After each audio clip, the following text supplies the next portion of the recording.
Hello, good evening, and welcome to my humble model railway, Bedsted Junction. Now, tonight we'll be having a look at a locomotive I've had on my radar for quite some considerable time, and I've taken the plunge and bought this one. Now, it's going to be a Great Western Railway, but it's an ROD class 3000 locomotive, and it's made by Bachmann. Okay, I'll just have a look and see actually what it says on the box. It's a 31127 3000 class ROD 3023 BR Black early emblem. Now, I was watching these on one of these on eBay, and the seller put up an offer, and so I took the plunge and dived in, and I'm glad I did. Now I've got this locomotive at long last. Now the next thing you'll see is this locomotive actually on the track, and we'll have a little bit of a talk about it. Now, if you like this video, please press that like button, the thumbs up, give me the thumbs up, and please subscribe. It don't cost you any additional cost to subscribe. It don't cost you any money to subscribe. It just means you'll be made aware of any of my future videos. And my next video I'm hoping is going to be an absolute cracker. Okay, so without any further ado, we'll get on and we'll run the locomotive. Okay, so see you in just a few short moments. Thank you. Okay, so we're back to our usual viewing heights now. Now the locomotive we're looking at tonight is well, it was on the Great Western Railway. There's a 3000 class ROD. I believe that stands for the Railway Operations Department, and it's a model by Bachmann. We'll have a quick look there. So you see it's a 3000 class ROD Bachmann branch line. There's a loco in the box, scale 176, so we know it's going to be 00. And we got 31127 3000 class ROD 3023 BR Black early emblem. Okay, so we'll have a look at the end of the box there. So just in case you decide you want to get one, I can see this is 21 pin DCC actually, which is interesting. I'm running with DC at the moment, so I mean I might go over to DCC one day, but that would be really if I've got a much larger layout. Okay, so basically that's the outer part of the box comes off there. We've got a history on the back as well, which we'll look at later. So about my massive weak thumb getting in the way there. Okay, but it's a 3000 class ROD, and we'll perhaps have a little look at that history as we see the locomotive going round. Now let's see if we can get out of the box. Come on, out you come. Yes, I've got him. Right, so comes in the normal block of ice packaging. I didn't see any bits in the bottom of the box, so nothing rattles around in there, so I'm guessing I've got a complete locomotive. And, well, quite shortly we'll have this locomotive out of its box. Now we'll just see what we get in the box. We get the usual Bachmann Collectors Club leaflet. Okay. And I'm guessing we're going to get an instruction leaflet.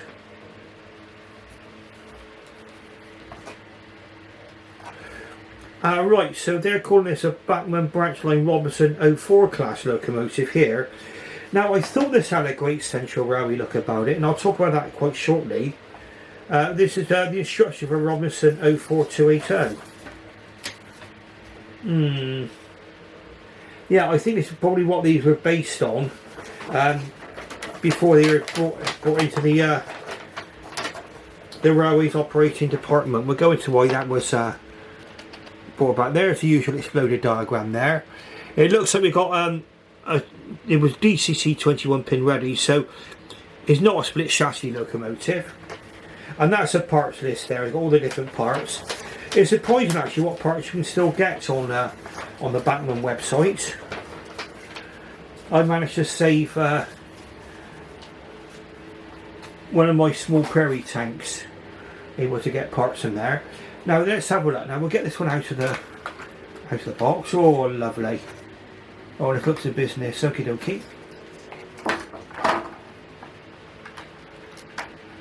Quite heavy.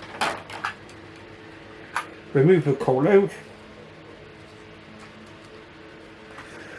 Right, it's got that usual way of Bachmann putting the loco and the tender together, and that's just a little peg that goes into the tender chassis. So that's quite can be quite a dangerous way of doing things, because if you forget to engage the peg in the tender, you will then be putting the tender round by its wires. Never a very happy place to be. We got the locomotive out of the box. Now my first question would be, does it run? Now I think the actual description did actually say it ran.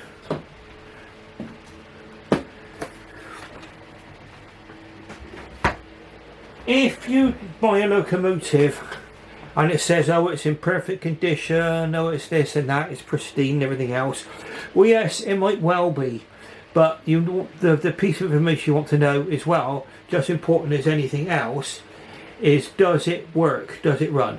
And I think this one was described as running smoothly in both directions.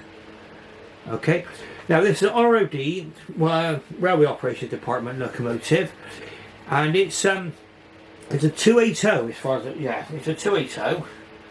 Okay, and what we're going to do next is we're going to put this one onto the tracks. And we'll have a little run with her. And what we'll do is we might have a chance to have a look at her on the Lazy Susan.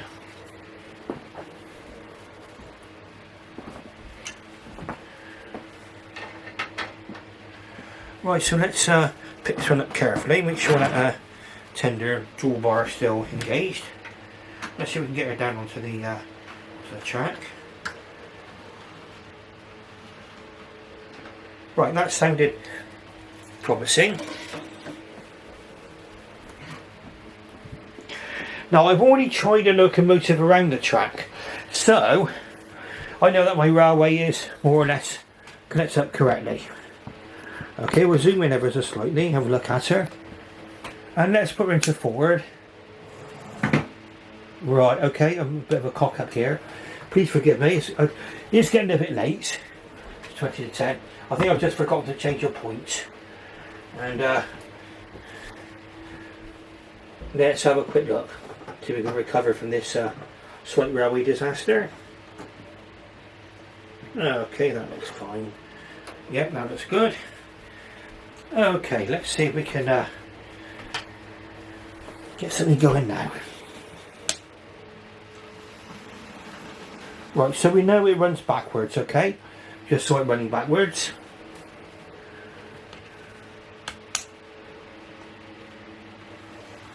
Forwards with no funny noises. Right, so it appears to be running absolutely smoothly with no untoward noises.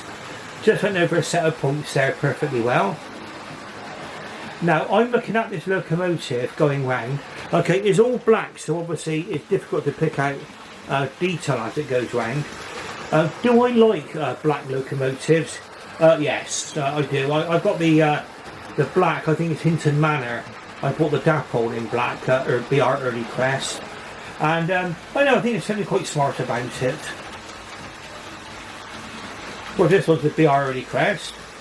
Running around perfectly well. Now, as I say, I wouldn't expect this one to be run on the layout too fast because it's a freight locomotive. I don't know if these were ever used for pulling express passenger trains.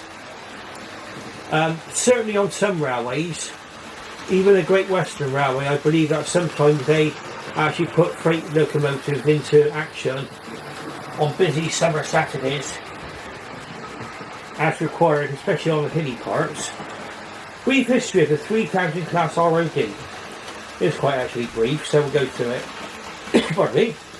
The Great Western Railway 3000 class was made of Vex Railway Operating Division ROD 280 locomotives. Pardon me. What am I saying? The 280s have been built for the Railway Operating Division of the Royal Engineers for war service overseas and are being offered for sale by the government.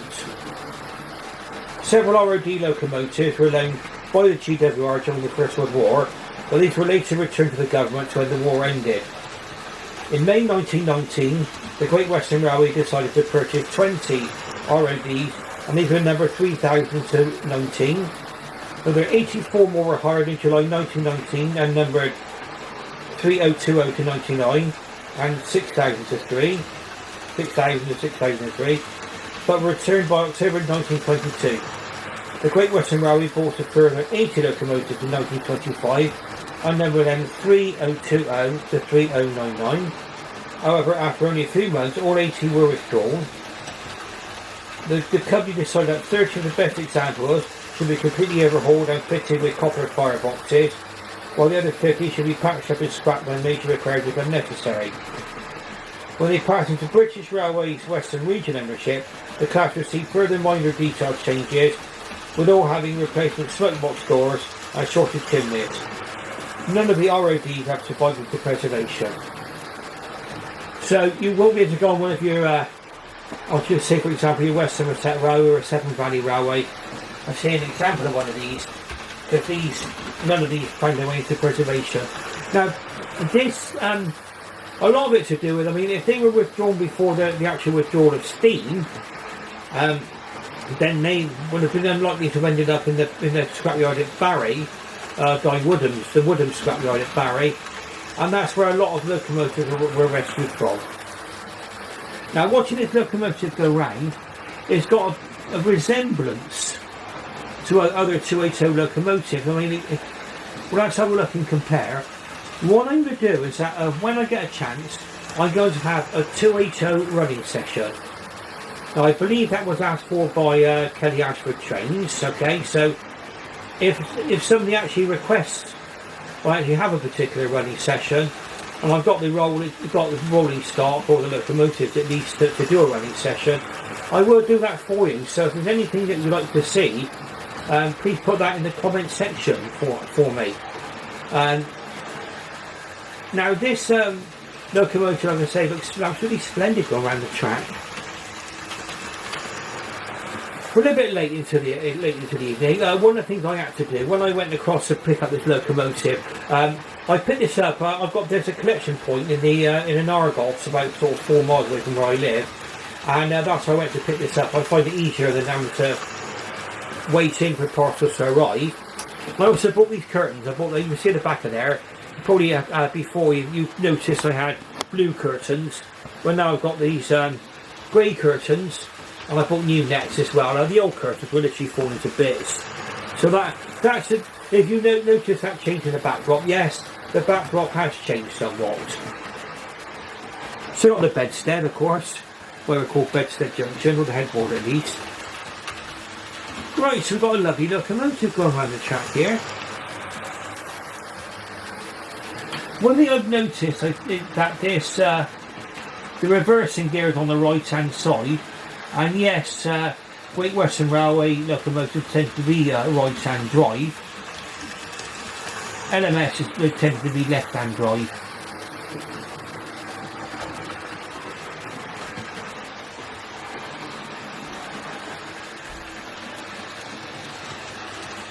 Right, am I pleased with this? Absolutely.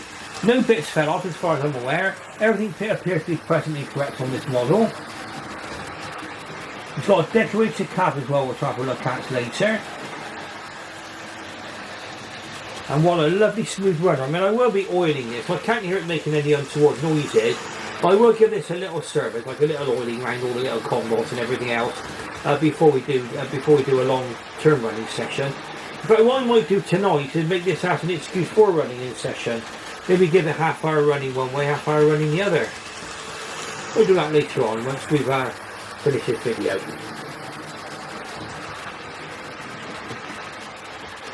Right, so what we're going to do is we're going to test this locomotive over points, because it's important for me that the locomotives perform well over points, and we're going to be trying, if I can slow this locomotive down, my awkward junction. Let's just change these points over correctly here and here, so we know we're going the right way. And if this one don't run over this particular junction, at least we know. Now, being a freight locomotive, of course, I'm going to want this to be able to run into the goods shed. You can see there in the distance. So you're going to come in the zoom a little bit more, I think. There we go. Right, so let's give it a go.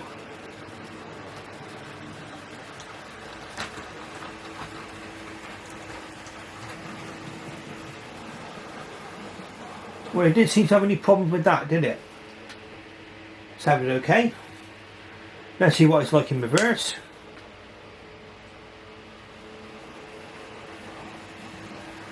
Alright, we'll run this quite slowly over these points and we'll see how we go. Right, so there's no apparent loss of continuity over those points. There didn't seem to be any hesitation or anything like that. Let's do it one more time. Let's have another go because I'm quite enjoying this. Right, so we'll see. Now we're running quite slowly now. Probably a realistic speed.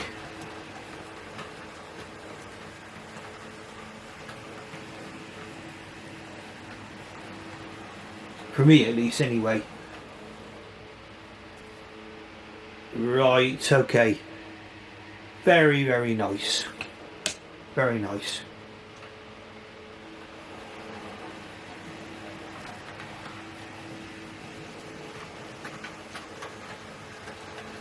Trying to deliver the points beautifully.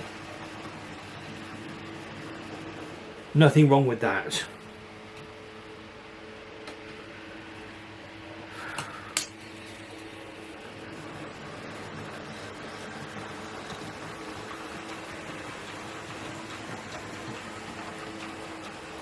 Like I say, the instructions that came with this locomotive was for a Robinson 280 locomotive. So for those of you who would not, Robinson I believe worked for the Great Central Railway.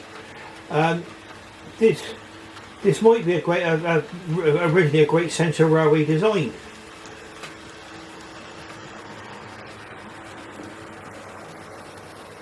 It does have a Great Western look about it though. It's got like this sort of C cutouts in the cab.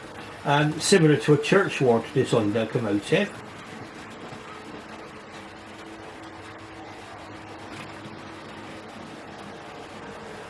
And really the main decoration you've got on this locomotive, adornment, is the number on the front of the smoke box, and also the number on the cab, I believe. And then you've got the crest. Let's have a look. We've got 3023. Let's just check that. Yes, it does say on the box it's 3023. Come down and have a closer look at her. There she is. With my controller getting into the picture as well. Lovely. Cab glazing, yes, we do have cab glazing in the front windows. While we're here, oh, sprung buffers, yes. So you sprung buffers fans, here's some springy buffer action. There we are, you can see one of the buffers there sticking out. There we go. There we are. So I hope that for those of you who like your sprung buffers, I've satisfied your need to see sprung buffers this evening. Sprung buffers, why are they important to some people? Some people say they're an unnecessary adornment to a locomotive, let's say. Some people say, well, it's a sign that you're getting your money's worth. You know, if they put sprung buffers on this locomotive, you know, it goes to show that they've got, you know, time and trouble for additional detail, and it's an additional feature which some people find quite desirable in their locomotive. There we are, look at that, straight over the curve point, no problem at all as well. That's a curve point that went over by the signal box. Handled that beautifully. We've got a detail pack here with bits and pieces in. I'll have a look at that later.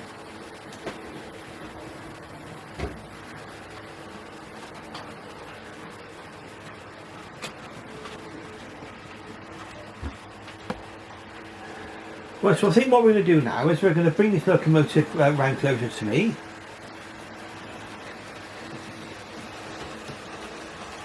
And we're going to have a quick look on the Lazy Susan. Why it's called the Lazy Susan? Some people say it's named after the daughter of the inventor. Really, I mean, Lazy Susan, I think really what a Lazy Susan is just a labour saving device, really. I don't think it's accusing anyone of being particularly lazy, anyone called Susan at least. It's just a name that's given to it. And I say it's a labour saving device, and you'll see what if some of you are new to my channel, may not have seen a Lazy Susan before. Another picture you might have seen a Lazy Susan in a much larger scale is in a restaurant. Sometimes you have a big revolving turntable, so somebody shouts out because you pass, a particular dish. You can spin the table around and then you've got that in front of you. That's where you'll see them, but this is one on a much smaller scale. So let's look at our Lazy Susan, and then next thing we'll do, we'll see the locomotive actually mounted on it.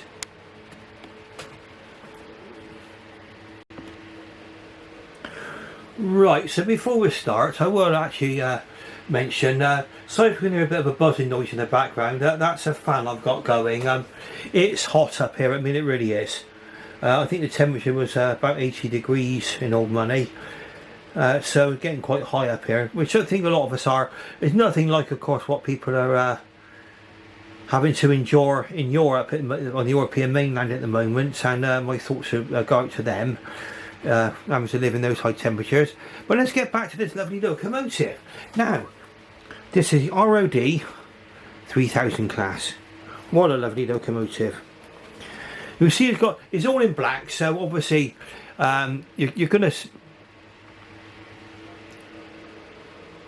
be able to pick out, find it more difficult to pick out certain details. It's got the 3023 on the cab. It's got a blue marking for the routes, so that's what kind of route it could go over on the railway. I mean, I think the red marking was the most severe. That would have gone on things like the King class. So a blue marking means it would have able to gone over more likely laden rails. There's a 280. You can clearly see the arrangement there. The 4 driving wheels, and then the 2 front wheels there. Sorry about my big hand getting in the way. Let's see if we can find something to point with. There we go. Right, so we got the early Crest, which is some people call it the unicycling lion. That would have gone from nationalisation from 1948 to 1956. Okay. Valve gear looks quite nice as well. Everything looks quite nice on here, quite nicely detailed. Everything looks like a nice lot of metal in the construction there. Got the reversing rod just here. I'm not sure what that's made of. I mean, it's obviously that's all black as well. Got a nice handrail going round the side as well. The safety valve cover, I believe, is there. That is not picked out in brass. I mean, that's in black. But that's that would very often the case with Great Western and Western Region locomotives. You'll have your black paint there. You've got the brass whistles here, okay, on the roof there. We'll go up slightly higher so we can have a look at the coal load and things. Let's do that now. Bear just a moment. This is a mechanical tripod, so you'll see me go up and away in a second. There we go. Right, so we've got more of a view from up top now. Right, there we go. We're back in focus again. The coal load. It's removable. I mean, it came out as I was handling the locomotive. I think that coal load might be made of metal. It's a usual Bachmann sparkly coal load, which I personally like, okay? Some of you might prefer something else, but I usually think that would be the coal load after, say for example, sprinkled down with water to dampen down the dust. Okay. From the top here you can probably see the whistles a little bit more clearly. Let's we can zoom in a bit. There we go, so the whistles on top of the cab there. And you've got this detail, clearly you can see it, we've got that's there where the tool irons would go. That's like a fire iron holder there. It's a 6-wheel tender.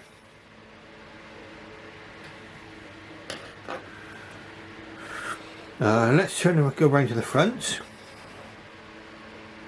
And that's more of a top view as well of the locomotive there. There's a number 3023. We're just going to come back down a little now. Sorry about this. Okay, there we go. That's a little bit more eye level for us to see it. Okay, so that's a number 3023. And there will be a route marking underneath there as I come up pick out. I'm guessing that that's where steam or vacuum pipes would be here, or some form of coupling device. That's probably in the accessory pack. Now, for those of you who want to see a bit more of this, just as more proof, we've got sprung buffers. Here we go. There we are. How's that? It's got the usual NEM type couplings on the front and back. Okay, couplings already attached. The side profile, come around to the other side here, is more or less the same. I mean, it's you know, I mean, you'll be able to, those of you with more greater knowledge of steam engines might be able to pick out more detail, but you know, it's got the usual, the same thing. It's got the crest on the back, on the tender. Nice handrails represented here. The levers for the water, I should imagine, on that side. Very, very nice. Okay, and then we'll come on to the back of the tender. Nice handrail on the tender there. And again, sprung buffers, more sprung buffer action for you. There we go. There we go. So anyway, that's that. You see the NEM coupling as well. Something I want to see on the front as well.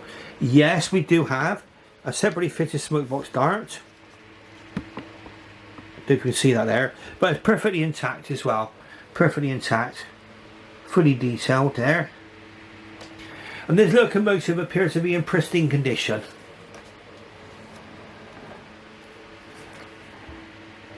Now I don't know if we'll be able to see inside the cab. Let's zoom right in there. There you go. You can see the cab there. Nicely detailed. It's got the all the wheels picked out. See the reversing lever in there. That's it's got a couple of dots on the end. Cab's white inside. Got a white interior. You can see that, I think, from here. See the white there.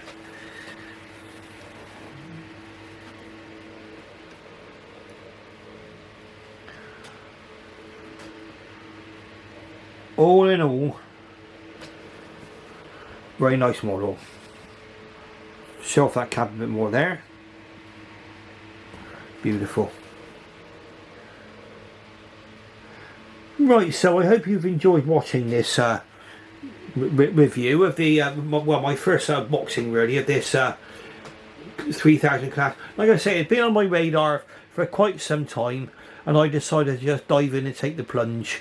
And when it came up as an offer, slightly reduced price, I just clicked yes, accept, I'll go for it. And I'm certainly glad I did. So thank you very much to the seller. Very much as described. Lovely. Okay, so the next time you'll see this locomotive is back on the track again. Okay, so we're back with the locomotive on the track once more. Now, I'm going to be giving this one a nice little running in session, so we can have half hour in one direction, half hour in the other.